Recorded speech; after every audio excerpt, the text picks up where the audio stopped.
a good 2 decades for Norse mythology. We've seen blockbuster movies, massive video games, best-selling books that uses the Norse setting for years now. I'd say Norse mythology holds a solid grasp for number 2 on the chart of most well-known mythologies, second only to the Greeks. But despite its fame, I haven't made any videos about the Norse myths. I describe Greek mythology as my bread and butter because I grew up nerding out over the ancient Greeks and Romans. I'm definitely interested in Norse history too, but I just didn't get into it until I was older. So now it's time I show some of their myths some love. And there's no better place to start than the creation myth. So join me as we watch how the Norse worlds came to be.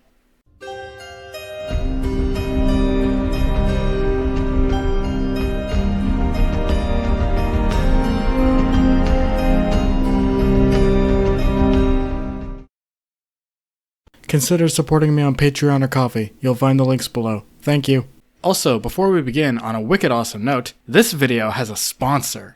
You heard me right. This video is sponsored by the incredible people at Complexly. You may know them from their work on Crash Course, SciShow, PBS Digital, or simply as the vlogbrothers John and Hank Green. They have done incredible things for education on YouTube, and Crash Course is partly an inspiration for Mythology with Mike. And I am truly so honored that they have decided to pick Mythology with Mike as one of the recipients for their Creator Fund. Thank you so much to everyone at Complexly, and don't forget to be awesome.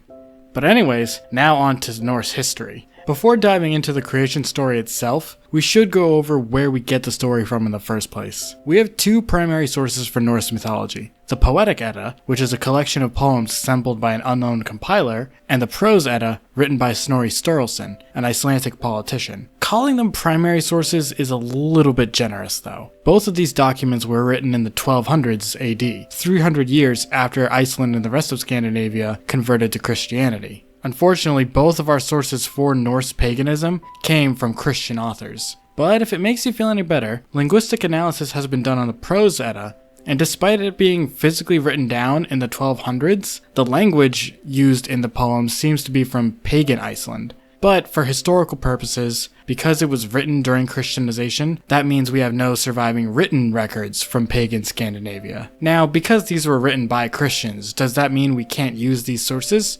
Well, no, of course not. If we couldn't use a piece of work because it had bias, then we wouldn't have history as a discipline. We just need to apply some critical thinking skills when studying these sources. As an obvious example, the Prose Edda's creation myth is just straight up the Book of Genesis. Like the Book of Genesis from the Bible. This is an obvious example of Christian influence, and not all of them will be this obvious. But as long as we keep that Christian influence in mind, we should be able to pick apart what is Christian influence and what is true Norse paganism. So with all that being said, we can now finally begin to tell the story of the Norse creation of their worlds.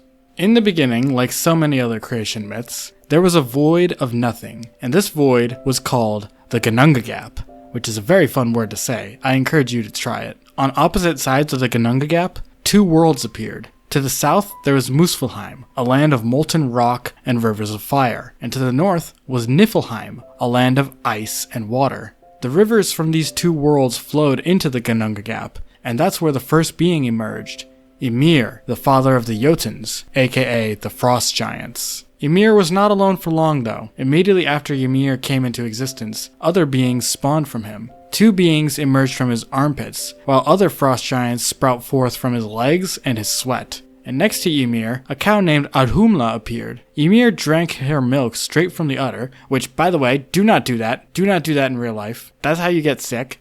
And while he did that, she licked the icicles of Niflheim, which freed Buri, the first god. This is all we really hear about Buri, though. Buri has a son, Bor. Don't ask who the mom is. And then Bor married one of Ymir's daughters. And together, they had 3 sons. Vili, Ve, and someone you certainly know, Odin. Together, these 3 new gods attacked and killed Ymir, and from his corpse, they created the world Midgard. Ymir's blood became the ocean, his skull became the sky, his bones the mountains, his hair formed trees, and finally, his eyelashes and eyebrows were used to make a wall around Midgard to protect the inhabitants from the other frost giants, who probably wanted revenge for the father they had just lost. Ymir's body was used to form the land of Midgard itself. And inside his body, maggots formed. But these maggots would eventually go on to become dwarves.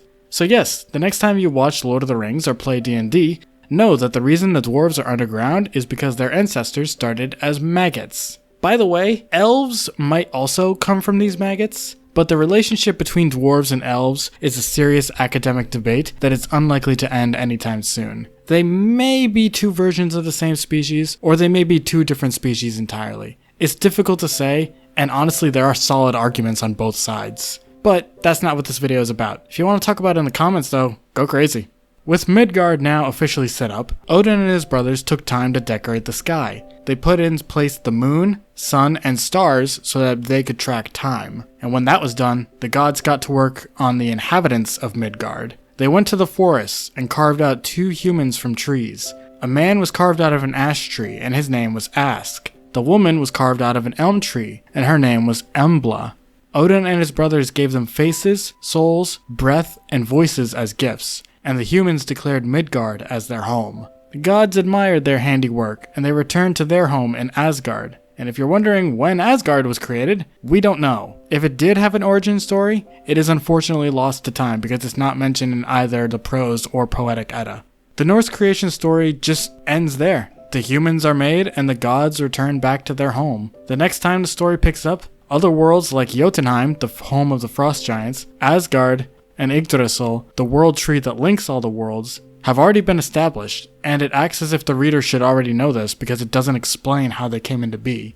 If that annoys you, then I'm sorry. It's sad, but the Norse just didn't value the written word in the same way we do, so there wasn't any major effort to write their religious stories down, even though they had their own writing system of runes. We do have some art which can corroborate some myths, but unfortunately for the most part, we're stuck with what their Christian descendants gave us. Now that we're finished with the story itself, it's time to put some critical thinking hats on and examine an interesting facet of the Norse creation myth. In the beginning, there's a particular emphasis on fire and ice creating life together. Both Ymir and Audhumla spawn from interactions between Niflheim and Muspelheim. There is a proposed hypothesis/theory among scholars that this fire and ice symbolism is a product of Iceland's unique environment, and that this version of the creation story may not have existed in mainland Scandinavia. If you've ever been there, you would know Iceland has an incredible landscape, especially with its volcanoes. The idea is that this landscape would have been so incredible and awe-inspiring for the first-time settlers when they came over from Europe, because it was nothing like the forested woodlands from home. Over the generations, that volcanism would have seeped into their stories and influenced their religion, to a point where the creation story in Iceland may have had themes that just didn't exist in mainland Europe. Unfortunately, this is one of those situations where we'll never know the truth. We would need a surviving Norse creation account from Scandinavia, so that way we could compare it with the version we already have and see what's different. And as I have just mentioned, unfortunately the Norse did not value the written word the same way we do, so we don't have any surviving accounts from pagan Scandinavia. Despite the fact we'll never know, I still think it's a really interesting theory. My sources are in the description if you want to read more into it. Anyway, I hope you enjoyed this video. Again, I would love to thank the people at Complexly so much for sponsoring Mythology with Mike. What a great way to end the year, am I right? I also want to thank everyone who watches and is subscribed to Mythology with Mike. As I record this, we're on the brink of 10,000 subscribers, and I want to thank you all for that. Whether you're a first-time viewer, or you've been watching since I was Mythology Guy, thank you. We've built a nice little community here, and I can't wait to see where this next year goes. As this year draws to a close, I hope everyone has a joyous holiday season, whatever you're celebrating. Merry Christmas, Happy Hanukkah, Happy Kwanzaa, Io Saturnalia, Happy Yule, Happy birthday, because I know at least one person watching has a birthday this week. Whatever else you celebrate, I hope your life is happy and your belly is full. Have a good one, peeps, and Happy New Year. Thanks so much for watching.